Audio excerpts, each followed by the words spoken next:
My wife cheated and divorced me. She has AP having sleepovers around my kids. Hi, welcome to my channel. Today, we've got a story from r/surviving infidelity where Op's wife cheated on him and divorced him, but now she has her AP around Op's kids.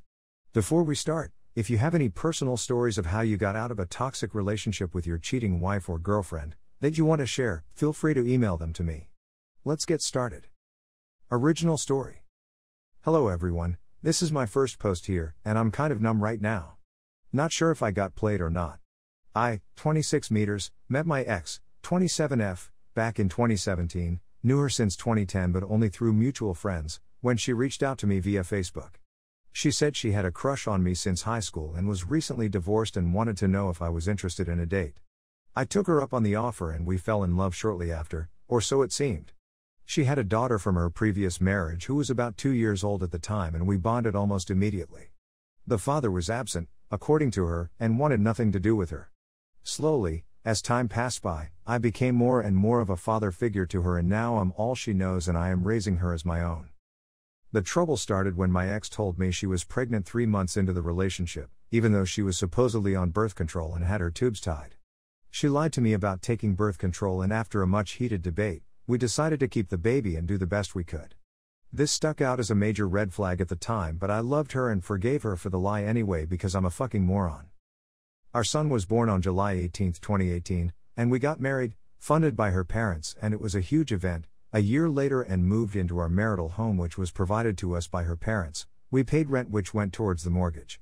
Our marriage started to become a bit rocky because I noticed how abnormally my wife would react to the smallest things. She would get in these moods where something would cause her to explode in anger and storm off into the bathroom with her phone, and I would have to leave her alone to cool off for hours.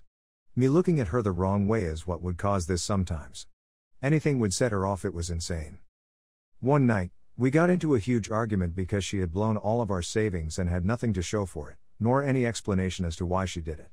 She ended up cutting my hand open that night with a mirror shard, from a mirror she broke during the fight.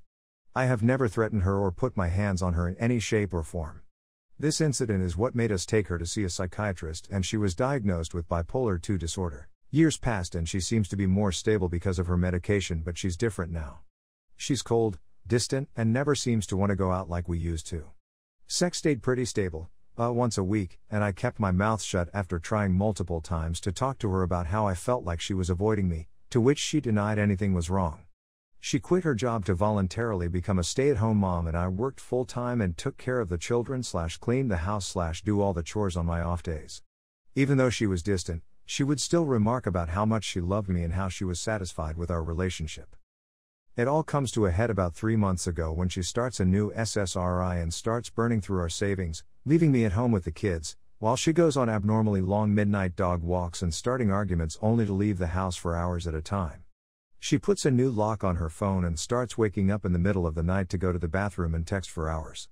When I ask her about it, she freaking explodes in anger and storms out. She blocked every female friend I had on Facebook. I was loyal to her 100% and never even looked at another woman, and one night I come home to an empty home. No wife, no kids, and a letter saying she's divorcing me because she's unhappy and has been for a long time. She tells her parents she wants a divorce because of the arguing around the kids, which I agreed wasn't okay, and she told me it was because she was unhappy. Her parents, while heartbroken over the divorce, in her own words, I was the only man she's had that they liked, go ahead and pay for the lawyer again for her second divorce in 7 years involving another child and another soon-to-be ex-husband. We signed papers, no alimony and child support for my son only because I never adopted my daughter officially even though I planned to, during which she puts on an Academy Award-winning performance, crying as soon as I walk in and repeatedly claiming she wants to throw up. Meanwhile, I'm trying not to cry but I just lost it and ugly cried the entire way home. My ex called me and told me she wanted to work on herself and then hopefully reconcile later. My heart was broken but I was trying to be optimistic and didn't want to lose her, so I agreed to reconcile. I pick up our kids for the first visitation and asked my daughter how her week was, and she tells me that my ex has a new man sleeping over at the house already. We signed divorce papers 5 days prior. She then told me that while we were still married this man was coming over and having sleepovers with my ex while I was at work. I'm devastated and I feel like I've been manipulated this entire time and wasted 5 years of my life with someone who never actually loved me and just wanted someone to support her.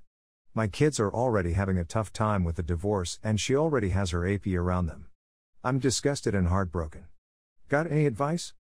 Before we take a look at some replies by other Redditors, take a moment to like the video to show your support to the channel. Don't forget to leave your own opinion on the story in the comments down below. Now let's look at some comments. Sikkim wrote, "Never seen a woman who can waste and ruin a man's life, not once but twice. She should live alone. Get STD and DNA tests if you haven't already. And don't reconcile.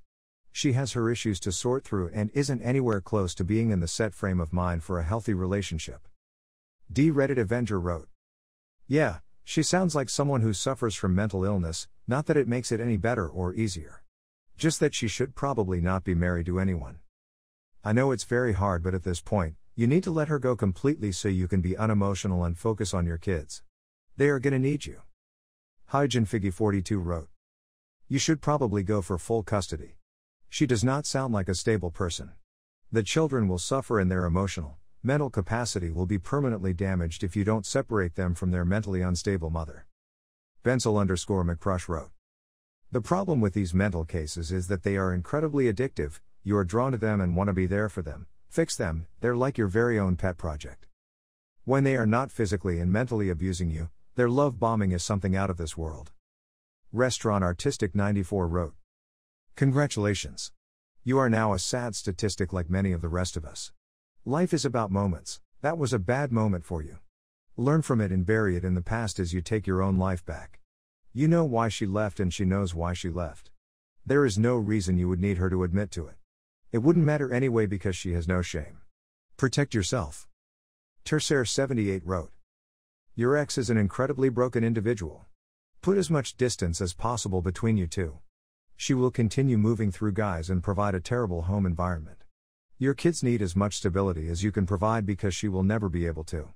She is one of these broken human beings who doesn't put effort into changing herself and thinks she can find happiness by changing her external environment. Continue to be a good father and try to show the kids over time what a healthy and happy environment looks like. She's incredibly unwell and it sounds as if she will always be unwell. Likely to be married many more times over and pop out a few other kids along the way." Lowtower999 wrote, "Sorry to hear this. Dealing with someone with serious mental health issues is nigh on impossible unless they want to help themselves. There's nothing you could have or can do until they make that connection. It's hard as you had a marriage to this person and in spells they are fantastic, but the cycle will continue until that help is in place and work is done. Be kind to yourself, look after those that you actually can." What do you think about all of this? Do you have any advice for Op on how he should approach this situation? Also, do you think Op will ever be able to heal from his wife's betrayal? Let us know in the comments down below. If you liked the video, subscribe to the channel to see more videos like this. Hit the notification bell to make sure you never miss an upload.